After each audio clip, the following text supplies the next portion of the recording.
welcoming back from genre exposure. It is Jason. How are you, sir? Hey, I'm good. How are you doing? I cannot complain. Can't complain ever. Doesn't do any good anyway. Exactly. What would you have me do anyway? Right. Overall, so I thought I'd just talk about movies of the 60s and 70s. Just another casual conversation on just highlights of these decades. Excellent. It's going to be a while before we hard for me to do because those are two of my favorite decades for movies. Totally. We did the 40s and 50s a week ago, and we're just like, okay, it's going to be pretty casual. It's like, and we both pretty much knew who each other was talking about, even if we hadn't necessarily seen that movie that had been on our watch list or whatever. Right. Yeah. Influence had been talked about by many filmmakers. Mm-hmm. Yeah. There's so many of those I need to see that I haven't, but I'm still kind of aware of them. We even joked about who you got basically uninvited from a film watch party if they're the kind who hate reading subtitles or anything in black and white. So it's like, okay.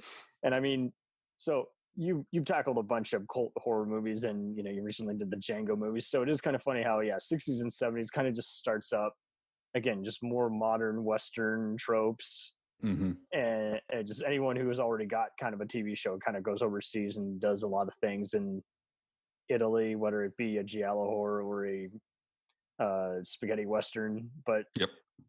I think, English movies definitely excel around this time. And I'm not saying that just because, again, like we've talked before, everyone's seen a lot of the James Bond movies that conjure up during this period. But I mean, we got other big, Shakespearean epics. We got like A Man for All Seasons starring Orson Welles and Robert Shaw, which I'd highly recommend, even if no one's a fan of period pieces. Like, it's pretty compelling historical drama. And then, you got freaking Lawrence of Arabia type epics, Yeah. I was sitting here making a list of some of my favorites, and I had to stop. But Lawrence of Arabia is definitely on there. If you haven't seen that and you love movies, you're doing yourself a disfavor. Go watch it. Go check it out. It's okay. It's old. It's so good. Something to tell Kevin Goatee and Cutting the Sacred Cow. Right. Like, no, you do not. You do not watch it every year. I'm like, I do. It's something I heard for me. It's a badass movie. It's fantastic. I see a lot of filmmakers who claim that they often copy any scene that's set in a desert. It just can't be helped. Yeah. I mean, the new Dune film has Lawrence Arabia all over it. Oh, yeah. And those cinematographers in general, like, if they're not taking stuff from John Ford Westerns, then they're taking stuff from probably Apocalypse Now. Yep. And, that's another highlight of the 70s for me. I didn't like it growing up, but I always would quote it every once in a while. And then finally I saw it the way it was meant to be seen in a college studies class in an actual like theater, Yeah. You gotta love that movie. Well, and it says a lot for movies that can show, again, just chaotic kind of evils. And I don't think if you didn't have that or Touch of Evil, you'd even have psycho thrillers of the 90s or even something like everyone is used to seeing in today's world, like a Dark Knight type extravaganza. Yeah. In my impression, I think that movies really grew up in the 60s because, the Hays Code was done away with. No more. Yeah. And then they started tackling more mature subjects, and they could tell more, edgy stories. And they weren't afraid of offending everyone. Yeah. I mean, you start pretty much the birth of the cult movies, basically. I mean, yes, you got them in the 40s and 50s, but those were pretty easy to conjure up. It was basically anything starring Greta Garbo or just a Western star that did not sell, but instantly got shown on, one of the free available channels. So, with the birth of just movies that are basically taken by midnight crowds, that's pretty much what starts up here. It's like you got the gate just starts up LGBT themed kind of comedies. And I see people who think it's bad but love it, and I see other people who love it but think it's cheesy in parts. And then my sister often described it as it's funny for both the right and wrong reasons. Yeah, and there's nothing wrong with that. You know, it No, happens. but it's funny to have to describe that to people. Is like, oh, you've never heard of that, but you've seen all this. And I mean, Woody Allen starts getting busy around this time. Before we knew he was a creep, we start seeing, Roman Polanski come up with psycho thrillers like Repulsion. We start seeing even, obviously Dario Argento comes out of Greek TV and starts making his cult masterpieces. And then, George Romero, obviously, enough said to the better. Yeah, it really was the beginning of the whole independent movement with like George Romero and his crew. Totally. Night of the Living Dead is so important on so many different levels. And and that was one of those I didn't like it growing up, but I couldn't not stop watching it because it was one of those like you want to see how shocking it is based on how and just a movie that no one owns. It's unheard of. I know the whole copyright thing's insane. But when I first saw it, I think I was about 12 or so, and it had an effect on me. It really stuck with me, especially the scene where the little girl's killing her mother. Oh yeah, I've even seen it when like goofy talk show hosts like Svengoolie would show it. I saw a Riff Right. Tracks live event of it, and that was even more fun because there's people engaged in the movie and watching some of the amusing riffs. And occasionally you see a few, Universal and Hammer Horror try to conjure up sequels to their, ongoing franchises featuring classic monsters. Yeah, speaking of Hammer, one of my favorite Hammer films ever came out in 1960, Brides of Dracula. Nice, yes. I love that movie. That's pretty much how I got into a lot of the Hammer stuff. Like Peter Cushing stuff. It's suspenseful and it's good, but it's very, you got to be in the right mindset, especially for this one psycho thriller that I saw. It's like the late '60s, and it's like a more dark comedy mystery version of like It's a Wonderful Life. Where, which one's that? I forget the name of it. It's like it shows on Turner Classic Movies quite a lot. So I has Cushing in it? Yeah, Peter Cushing. I will look it up. But yeah, around this time it was so. I'll look it up while I'm talking. But cool. It just was one of those. It's just so obviously everyone grew up just seeing him in all kinds of other things. Being Van Helsing, hunting after Christopher Lee. But it's Moff Tarkin in the original Star Wars. But yeah, I mean, yeah. At this point, he'd already had a head start in the 50s, so it was just so cool to just see him. Oh yeah, I love Cushing. Nothing is better than a movie with Peter Cushing and Christopher Lee in it. Totally. That's like the best comfort food in the world for me. Right. Even if you're bored by it or just not as intrigued by it, you can't not look away from him. He's just a very subtle actor, and that says a lot for someone who had some other health difficulties take us away from him. Yeah, and he never phoned it in either. He could make the most ridiculous line sound like Shakespeare. Right. He had that talent. Every once in a while I'd even see some obscure movies where I'm like, I know I saw that years ago on antenna channels or UPN or Sci-Fi Channel. I can't, what's the name of that movie? Oh, and don't forget that the 60s saw the last great films from like Mario Bava. We had Black Sunday in 1960. Yeah, I need to see more of his stuff. I've unfortunately seen more. Well, not unfortunately, it's nothing wrong. I've seen more stuff by his son Lamberto than I have by Mario. Nothing wrong with that either. He's good. But it's a shame because it's like I should have seen it by now because they are on TV quite a lot. But yeah, you need to check out Black Sunday in particular, and also Kill Baby Kill came out in 1966. I dig it. They're great. Okay, so Cash on Demand is the 1961 thriller, and it's kind of more like, imagine if there was kind of some more crime elements to It's a Wonderful Life. What do you? Cash on Demand. Give back to your city. Write that down. You use the town's money as like, do you save your family? Do you save yourself? It's way messier predicament, but it's good. Interesting. Check that out. But yeah, Cushing has just so many great movies here. He only has like a few movies that aren't like pretty well liked, but for the most part, I mean, you got just him doing just a bunch of other just kind of castle, takeover movies, and just movies where he's on islands fighting monsters. Yeah. Also, let's see, two of what I believe are some of the best comedies ever made, which, like on genre exposure, we really haven't gotten the comedies that much yet. I think that's going to It's change hard to talk soon. about comedy because it's just, for whatever reason, just so much more fascinating to talk about morbid or grim or just Definitely. thrilling But stuff. it's even better when comedies have that morbid and grim component. Oh yeah, and then you're like Dr. Strangelove from 1964. That's very morbid and hilarious. Yeah. The Producers, one of my favorites. Yeah, Mel Brooks takes full swing at this time. If I have it right, there's a very underrated one that not many have seen, but it did get restored by like the Fox like classic vault on VHS. I don't know if it has a DVD release. I would hope it would. Let me see.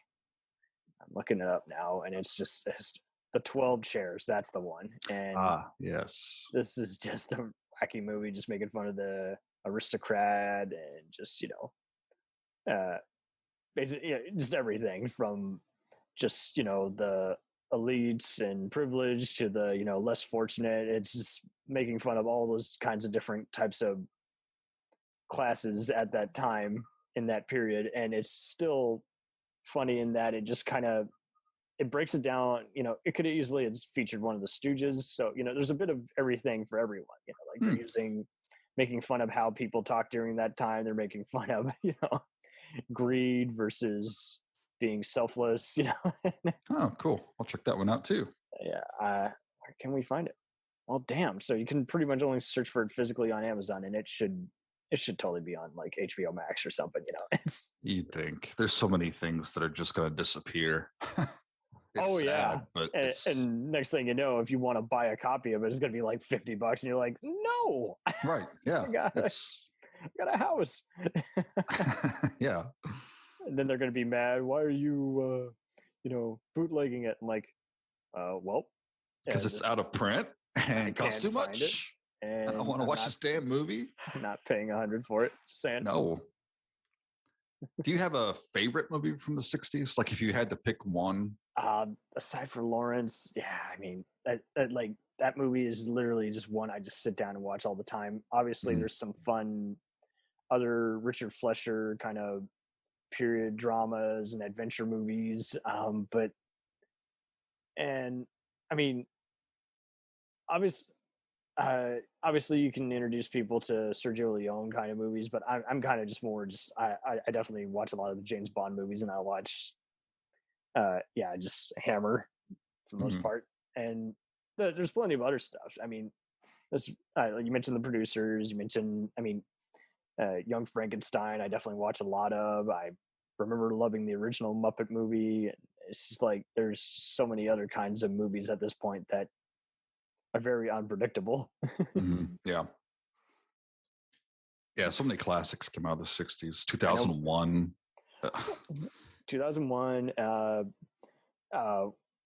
Even Monty Python. It just they started getting big during the 70s, but they're not. It's just so hard to believe that they didn't hit it off right away. They were just kind of word of mouth, in the States. Very cult. And laughed off stage in their home country. That's hard. Very. And I just can't imagine where my sense of comedy might be without them, because they I just really legit just loved watching the various skits. I found them more ballsy than even SNL, and I loved it whenever any of them showed on there, they had to do a dead parrot skit. Oh, I agree. Yeah, I started watching. I think they were playing it on like Nick at Night or something back in the day. Really? Yeah. No, it was A&E. A&E. That makes better sense. They got the rights to a lot of their works. They played more foreign stuff, and that's where I caught it. And yeah, same as you. It just, oh God, it cracked me up. And especially Holy Grail, when I saw that, I was laughing for days after watching that movie. I used to make that kind of an annual thing. It's been a while since I've seen it. The last time I saw it, it was on, for whatever reason, my local PBS, which was even noted as in Dallas as giving them a bigger cult following. Was actually playing edited down version of Holy Grail later at night, and then they played their farewell tour, which I had gone to see live a year before. Oh, sweet. And it's like, obviously they modify that slightly, but it's just like, even if you can't see what's seeing, it's just endless joyful, just, you know, mixture of improv and scripted, and just it's nutty. And That's great. it was always a shame because I just knew so many people growing up. You know, you could tell instantly who had seen it, you know, who had good parents, long story short, and who is like, nah, I can't stand anything British related. I'm like, for real? Oh my god. Yep. Okay, whatever. Missing out on so much. Yeah, Poor bastards. Yeah, totally poor bastards. And so I was always. This is gonna sound dumb, but like for a while I kind of wanted to follow more recent movies, and then I just stopped for a while. I was like, I'm not here to be the cool kid in school. I just legit want to see something that's awesome, like everyone quotes and says is a really damn good movie. And sometimes it'd be so funny, you need help with like a speech to give before class, and you're like, what movie references? And every once in a while my parents were like, how would you sneak in this reference? See if your professor gets that, you might get an A. Nice. Very nice. I'm the same with you as far as like most modern films go. I'm so picky about them. I have to pick and choose. I have to love the gimmick, and whether it's limited release or video on demand. And then you get into that argument. It's like everyone's like, I don't do, you know, indies or direct to video or made for TV movies. I'm like, well, you're doing streaming. That's literally fits all three of those categories. That's made for TV now. Video. If you're ignoring that stuff, you're missing out on so much. Well, that is that, and I mean, whatever's playing at the Angelica, it's sure they'll play a few, you know, very modern movies, but they're going to be playing a lot of the ones that are only playing in select cities, you know. So I definitely haven't been in the movies in a while, but you know, I do. If I was feeling courageous, and I might end up having to eventually, I'll just say, you know what, screw it. You know, COVID's not going away anytime soon, but I'm going with a mask. Right. I'll find something that is like one of a kind of like, it's a period drama, but has more than just good actors or beautiful cinematography. You actually want to stay there the whole time, and it just sucks even more because you see just so many other movies where you're just like, I see money on the screen, but I don't see any substance. And I hate to sound cynical, but it can win all the awards in the world. If I'm having to stare at my watch more than I am watching the movie, that's not good. And it sucks too when you're having to tell people who like they want to see either all the movies that win awards or all the horror or superhero movies, and I'm like, I just want to see something that literally someone did more than just see how many names they could attract investors for. Like, it's like, and there's many actors I love, like Jamie Foxx or Sandra Bullock, who just in recent years I'm just like, okay, yeah, but is the movie any good? Okay, I'm seeing a lot of bad reviews that might be good in it, but is the movie good? And it took X, the new horror film by Ty West, to pull me back into the theaters. Well, and see, he's kind of a perfect example of an underground kind of guy, because he do like a few. He and Mike Flanagan, I think, are kind of the modern day horror masters who everyone can pretty much agree on, because like they start out doing sequels that were really good that were related in name only to infamous movies, and then they start doing just other like kinds of genres. It's like, so they're just guys who love movies. Like I even had to tell other people, I'm like, hey, I know you guys used to like horror movies, but you got, you know, he's not the torture porn guy, you know, and they're not the oh no, definitely not. He's one of the smartest filmmakers out there, I think. It's a shame too when you also have to tell people, hey, there's a good sci-fi movie out, but you know, and it's like Forbidden Planet or 2001 or Planet of the Apes, and you have to, is like, it takes a while to actually convince people, because for whatever reason people just seem to think something sci-fi nowadays is something like Back to the Future or Looper, and it's like, no, it's not a messy time travel movie. It's not something that you'll like, and then you'll see years later on cable and be like, why did I like this? This is just mumble jumbo with various stuff. And it stinks here that basically there's also a lot of filmmakers who kind of start their spree, but they really don't have any hits like until like the 80s. Like Jerry Bruckheimer starts becoming a producer, Lawrence Gordon are big things, but it's a while before they have hits like Beverly Hills Cop, and Gordon goes on to do stuff for like he or his brother, do stuff like Speed and 48 Hours and a few other Joel Silver movies like Die Hard. So,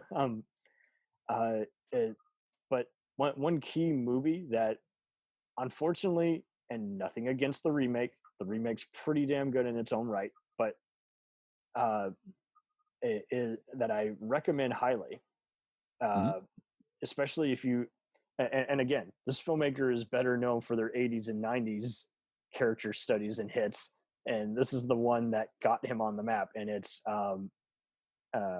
Going in Style. I think this is a very fun heist comedy. Everyone's going to like it, whether you want, modern day Ocean's 11 or the original Ocean's 11, which actually comes out in the 60s, and I recommend. No, Going in Style. Okay. But yeah, they remade it a few years ago. Zach Braff was directing, added up a bunch of other punchy dialogue and everything, and it had Matt Dillon and Margaret, Alan Arkin, Michael Caine, and Morgan Freeman.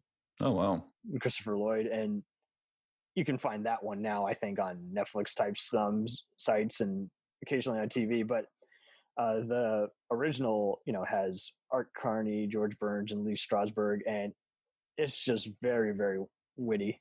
And cool. You can watch it with kids without being worried about some language that might not fly today. And it's great. Yeah, the old PG movies, they could slip in. Someone might be walking around butt-ass naked in the room. Yeah, well, I mean, if we get into the 70s, movies like Jaws, today it would be PG-13 at least. But talking about the 70s, there's... That's what I've noticed too. Some screenings have given a PG-13 and others have given an R, and I guess it just depends on how high resolution the remaster is. That could be it, yeah.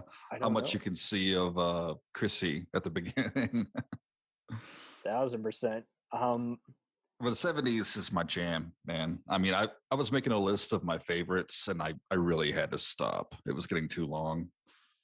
Right? I'm like, I'll do 10. Maybe I'll share my top 10. And then getting into the 20s, that's too much. Stop. Yeah.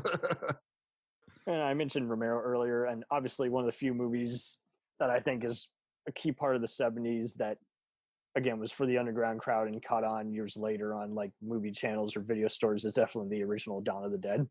Oh, and that's such a classic. I love that movie. I love the remake. I love the original movie. I love how quotable it is. I love how there's like 3 different versions of it, and they're fortunately mostly all available on DVD and the recent Blu-rays. And it's just like, it is the perfect example of a Friday, Saturday night, party movie. It's like, okay, there's something for the Star Wars type crowds, but there's also something for a lot of the ones who want everything. Right. Politics. It's fun and it's gory. Right. And it's also smart.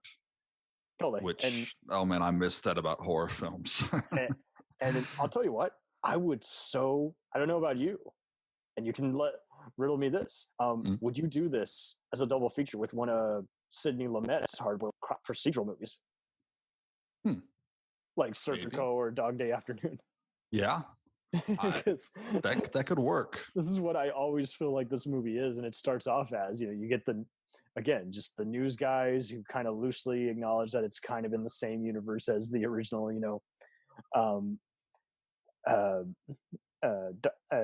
the Living Dead. And then you also get a sense of kind of like... Yes, like society coming apart. Yeah. Oh, totally. And I saw this again, and, when BLM, Black Lives Matter is becoming a bigger thing, and I'm like, this movie's so ahead of the curve. You got again, cops shooting every minority on site. You got, again, just reporters trying to not get caught in the frenzy fire. And that's before the zombies actually, make a scene, unleash. And so, yeah, you take away the zombies, it's a violent, crime drama, just showing how everyone is so torn between the suburbs and the ghettos and just middle of nowhere places. Yep. The haves and have-nots. Have you seen Argento's cut of Dawn of the Dead?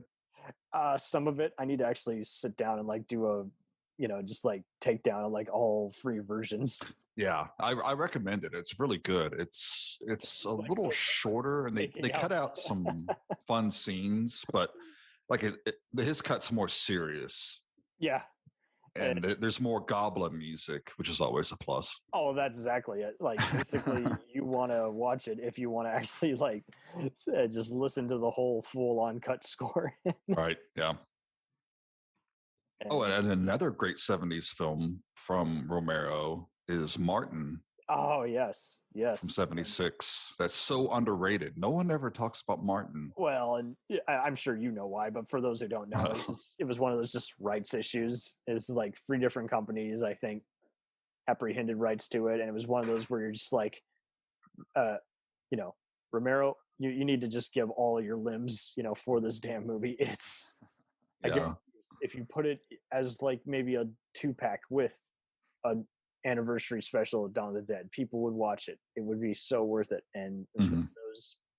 It's like I think Anchor Bay like printed it once and it instantly sold out. You can only like you can find it on YouTube, so there's no reason for anyone to not see it now. Yeah, and if you haven't seen it out there, watch it. It's so good. It's arguably his best movie. I'm with Arguably. you. I'm totally Yeah. with you. It's definitely like it can't not be in his top 10. Most everyone wants to go with his later stuff like Creep Show and everything. I'm like, those are like it or hate it horror comedies. You Mhm. gotta see Martin because it I guarantee you probably more filmmakers referencing than they even Yep. realize it Yeah. because if they're not copying Suspiria, which is also a good movie, but I'm even a bigger fan of freaking Inferno, even though you get to 1980s. But it's like it's like again Romero and Argento are just kind of two of those guys who unfortunately only get kind of just bigger as they go on, and or they're the kinds of people where people see their later stuff and you're like, I hate it, and you're like, for real? Okay, I Yeah. would think you'd want to go back and see how they were great. It's like Hmm. it's just Yep. puzzling. And I mean, you mentioned Spielberg earlier. Obviously, yes, Jaws, great mixture of action, horror, and One of my favorites. maybe partial It's sci-fi. But I would love to do a double feature with that, and maybe something like Jurassic Park or Raiders, and maybe even one of his darker movies like Munich. That would oh be yeah. fun. Yeah. And but yeah, Sugarland Express I think is interesting just as just showing how he made what could have easily been a very forgettable or bland, biography, true crime movie, and just still made it just very kind of adrenaline pumping and emotional. And it's Hmm. like I still watch it because they're either not crazy about the cast or they're just like that just looks like Smokey and the Bandit. It's like, well, Smokey and the Bandit is cool in its own right, but this is not a Smokey and the Bandit movie. This is Right. Yeah. That's another movie that's kind of gotten forgotten by time. Sugarland Express, I mean. yeah. And I I don't think there's anything that would be too politically incorrect by today's crowd, but I think it's just it kind of ends on a downer. And but I've re-seen it a few times, and I don't mind it. I would see it again. And same thing with Mean Streets. That's one of those you watch it Yeah. and you're like, I don't think Scorsese's quite there yet. But you watch it again, and you're like, yeah, but there is still a lot of interesting to how he Yeah. organized rifting in this and That's where he how really started, I think. That was he was finding his voice and everything. yeah. And I mean, I would do a double feature with that and Taxi Driver. I mean, I think Taxi Oh, Driver is the better movie, obviously, but I mean, the Mean well, Streets Taxi Driver is just it's one of those it's so so good. quotable. It's just in the stratosphere. The Sometimes, 70s is full of those though. right? It's funny seeing during the 70s how many movies try to copy Death Wish and Shaft style, and you're like, well, I'd kind of probably rather watch these original movies, even though some of them do have slower moments by today. It would still be interesting to pick up from your library. I think the essential one, though, of the hard-boiled procedurals, you got to check out if you haven't seen The Laughing Policeman. I've not. So Who this did that has one? 73. It has Walter Matthau, Louis Gossett Jr., and it's kind of just showing how.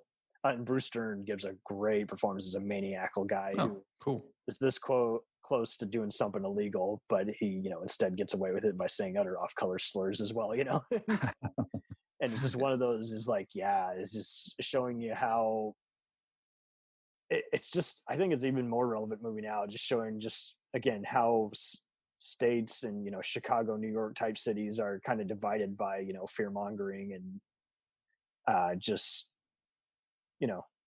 police stepping out of line, or there not being enough at them at the same time. What do you do? And Yeah, the 70s. I mean, there was so much social unrest and, you know, huge issues happening around the world. It just affected cinema so much. And oh, I totally. think we might be seeing that again soon, the way things are going. Oh, totally. And I mean, I even talk about more recent movies. Basically, you look at more recent movies like nowadays that are basically, if you want people to shut up and like give something for the dramatic crowd and give something for the action or crime, gangster crowd, you got to do something basically like 21 Bridges or Den of Thieves, which again, people are going to see that and they're going to be like, man, that looks awesome. It looks like something like out of Training Day or Heat. And then, the older gents that are going to go to it, they're definitely going to instantly get like a Serpico or French Connection kind of vibe. Yeah. French Connection. That's on my list too, right here.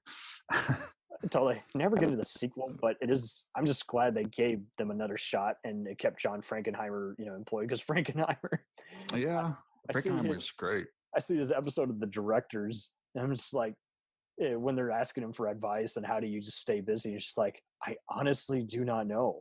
I don't. You ask other people how they got famous, they pretty much just, the studio's what they wanted. You get people like me, basically, I'm employed because I did get it on budget and on time, and just, I had a documentary background, so I shot enough of, dailies and everything, to make something work. So yeah. Oh, speaking of Frankenheimer, he did a great flick in the late 60s I really love called Seconds. Have you seen that one? Yeah. I need to rewatch that one. Rock Hudson.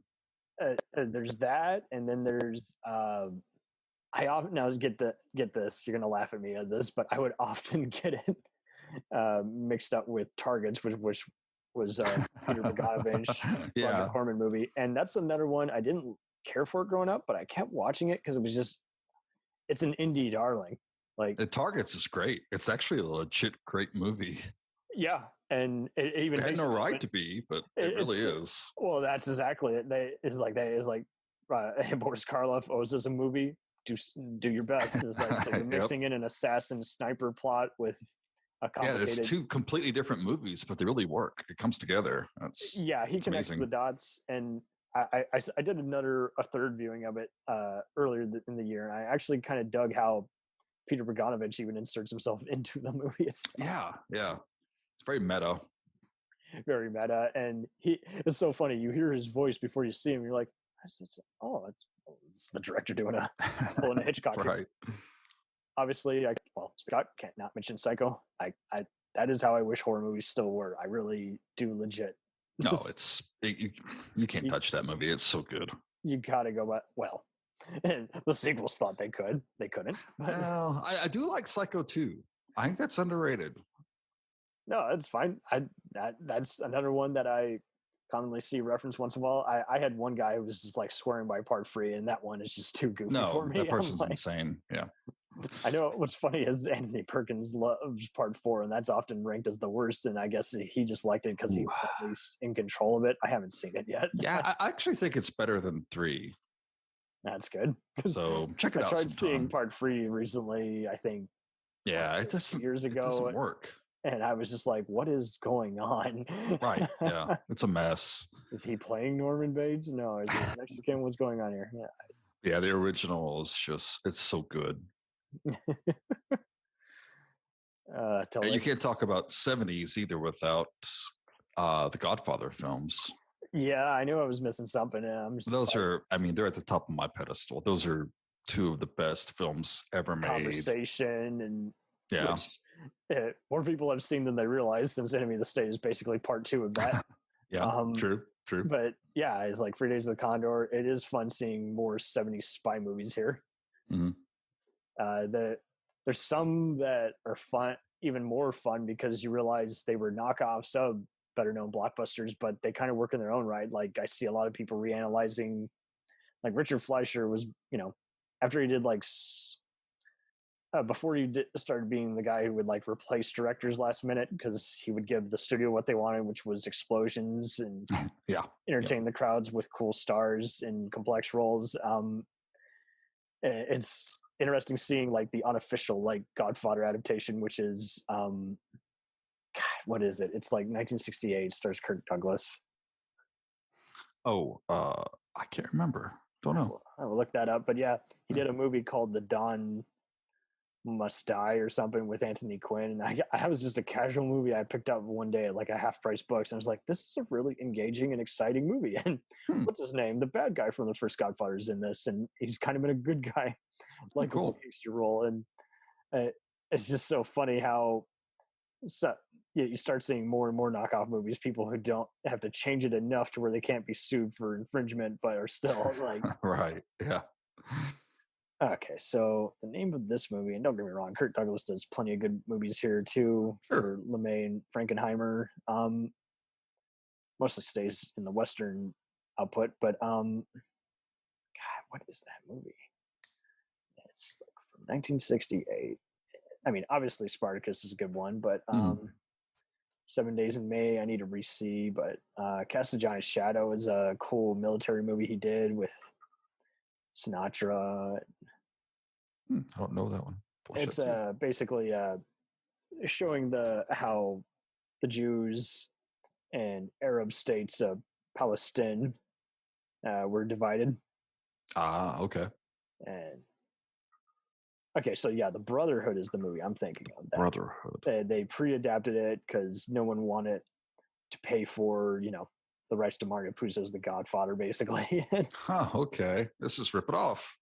Right. And like they had so to many change rip-offs in the 70s too. That's its own subgenre. Pretty much. So they had to change it up enough. It was like a happy ending. You go to jail. And nice. And, of course, I mean, 70s is a treasure trove for horror. Some of the best horror films ever made are from the 70s. You got your Argentos, 1,000%. Exorcist, Wicker Man, Texas Chainsaw, Black Christmas. Yep. So much. And also the first films from my man, David Cronenberg. Yeah. It's where he starts doing his shocking movies. Yep. You got Shivers and The Brood. Yep. Eraserhead. You got your Lynch film starting there. Yep. Oh, and Phantasm, another classic 70s film. There you go. I especially like part 2, and that one is like, it's so wild. Fun. Yeah, it's so much fun. I saw it casually, I think, on one streaming site once upon a time, and it was one of those, I'm like, I can't get into this. And I went through them again in recent years when I did a franchise takedown, and it's like, I really love all 5 of these movies. Why the hell could I not get into them? Yeah, right. It's like, was it just too weird or anything? Because you got to be in the right wavelength and mood for those. Obviously, I recommend a few Bronson movies, The Valachi Papers. You watch Cold Sweat, and you're like, yeah, movies like Ronin or The Transporter would not exist without movies like this. Right. Chato's Land, just absolute ass kicker. Nice guy, but absolute ass kicker. Yep. Or even Death Wish. Everyone knows that one, but they forget how good the first one is. Right. They're just too distracted by the infamy of yeah, like part 3 and all that crap. But the first one's serious and it's good. It's really affecting. Scary Jeff Goldblum. yeah. Oh man. And I just a little movie called Star Wars came out in the 70s. I don't know. What? No, just kidding. It's a little more obscure, but I suggest you try to hunt it down. Yeah, it's out of print. You can't find it. Well, I mean, the original cut pretty much is. Right. That's messed up. Oh, so annoying. Lucas, you ass. I'm fine with the extra X-Wings. I'm not fine with Jabba the Hutt. No, so that's just it. It's like he'll make a good cut and then he'll just throw another one. And you just don't know if it was to piss off his fans and to show he could do it. Just because he could. Just because. That's what happens when you get rich, not a touch. Yeah. It's kind of a shame because you like to see more independent filmmakers like him. And at the same time, it's just so annoying how there's no stopping some people. And I think the other problem is just so many people told him no. So he just kept doing it just to spite him. Yeah, you're probably right. Who's going to tell him no? Yeah. Oh man. So there's a bunch of other just kind of less seen movies. I actually recommend uh it's an acquired taste, but there's a lot of fun movies that Peter O'Toole and Sophie Loren do. There's this wacky movie she's in with Gregory Peck, which is like a part spy comedy called Arabesque, which is wild. There's Man of La Mancha. There's I've heard of those, but I have not seen them. I actually recently resaw Two Women, and that's another one where it's like, man, what a traumatic, what it's like growing up post World War II. Okay. Not a feel good movie, but we're seeing. Yeah, it's the 70s. Most of it wasn't feel good. Yeah, and there are some French New Wave movies I do recommend. Then there's others where it's just like I cannot for the life of me get into. Yeah, that's one of my blind spots. I really gotta watch more of the French New Wave. You'll see some of them and you're like, oh, this is totally what inspired, movies like Leon the Professional or what have you, and most of Luc Besson's career. But then there's other ones where you're just like, yeah, I see it. I like these actors. I just can't get into the premise. It's just too boring. It's been done better on stumping, like say The Sopranos, but it's not. It does not hold my interest. And then there are other ones where you're just like, yeah, I saw it. And, I just again, Coppola just did it better in The Godfather for whatever reason. But it is also fun again to just do kind of a contrast, see who does kind of even more, just kind of bigger movies. I know, Franco Nero is kind of taken off. Obviously, you've covered him. Yeah. But there's so many other movies. It's like I don't even know how anyone would even be able to hunt it down unless you just found an independent VHS at a garage sale one day. Yeah. And you know what I always wish I could do? Like if time travel existed, I would love to visit 42nd Street and go to the grindhouses in the 70s. Nice. I mean, you might get stabbed or something, but I mean, all those crazy movies playing constantly. It's just amazing. Oh, totally. And I do recommend a lot of blaxploitation in the 70s. There are some good ones. Yeah. There aren't everyone, don't be, confused by your uncle saying, oh yeah, but those were known for being bad. And it's like, there's some good ones. Fred Williamson has a few fun movies. They're not all Dolomite. Some of them are actually like really well done. That's where Larry Cohen, I love Larry Cohen, of the Defenders and even Maniac Cop fame gets his start, and his two ones with freaking Williamson, Hell Comes to Harlem, and it's I think are both awesome because they came out in the same year. And while people complain nowadays about continuity errors, I'm like, that just adds to the appeal to me. Is like they had to use montages and show the passage of time just to show some kind of complete tell. They were shooting very fast, sometimes without permits, Yep. Oh yeah. Larry Cohen, he's another director that a lot of people just don't know about these days. They really should. They know about his scripts or his more modern movies that he did, like Phone Booth, but Cellular, and it's like, okay. And I don't get me wrong, I did a fun special with a few friends on his cell phone trilogy, but it was like the last big thing he did. But yeah, right. And then there are, like you say, movies or shows that he's done that people don't realize they've seen more than they realize from him. You're like, yeah, you've seen his works, not know his name.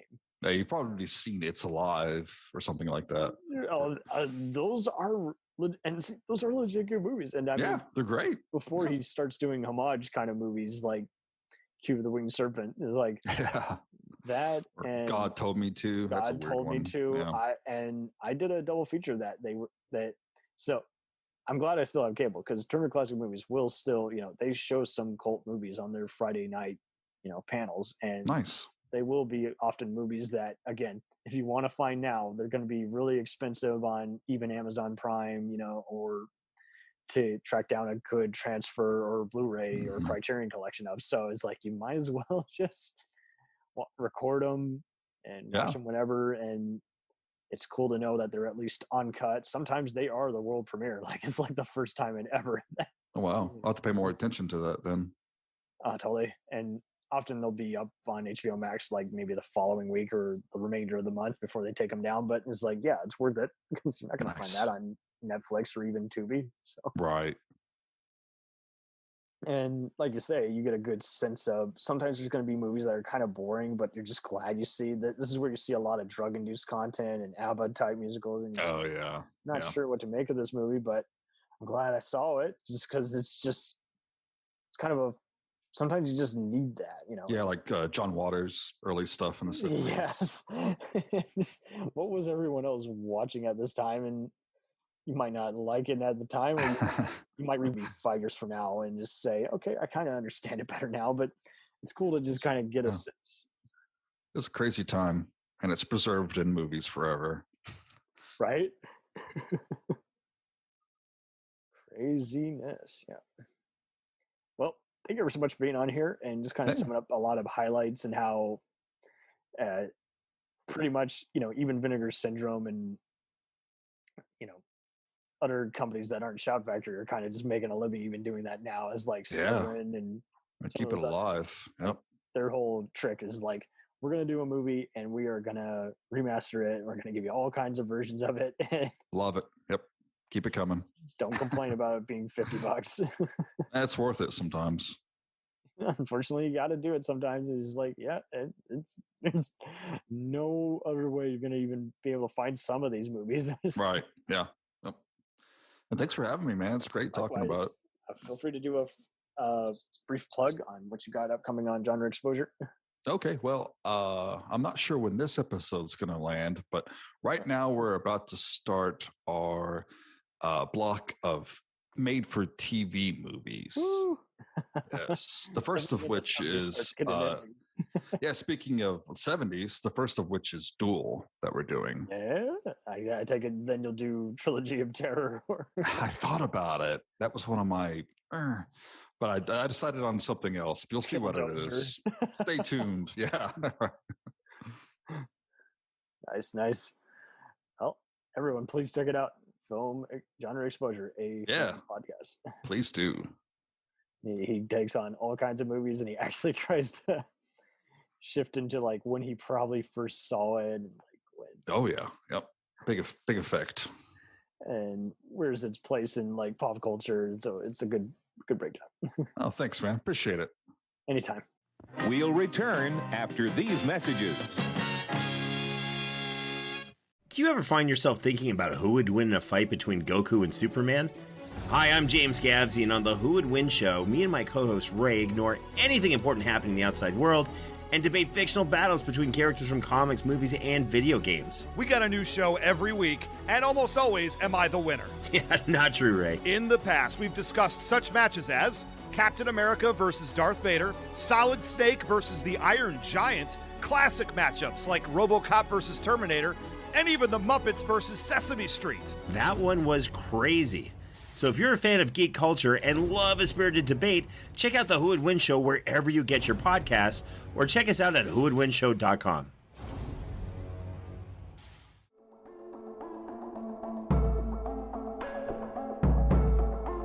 We let things pile up in the DVR, we add them to our queues, we wait for the DVDs and Blu-rays.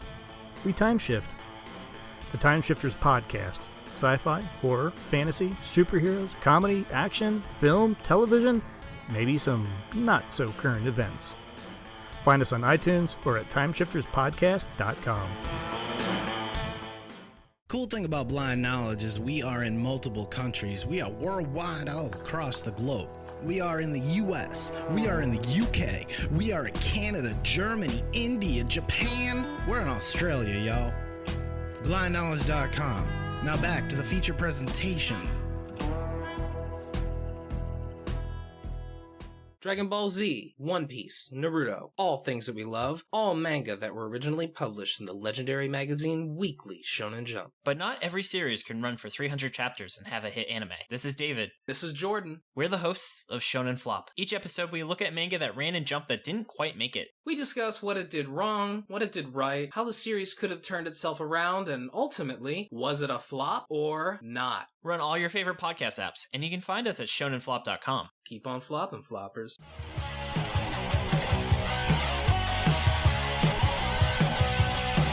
Follow Follow us on the web on Facebook, Twitter, and Instagram. The podcast is available on Podbean, Spotify, iHeartRadio, Anchor, Apple, and anywhere else podcasts are available. Feel free to review our show and leave comments on any of those sites. Thanks a million for listening. It's a jacked up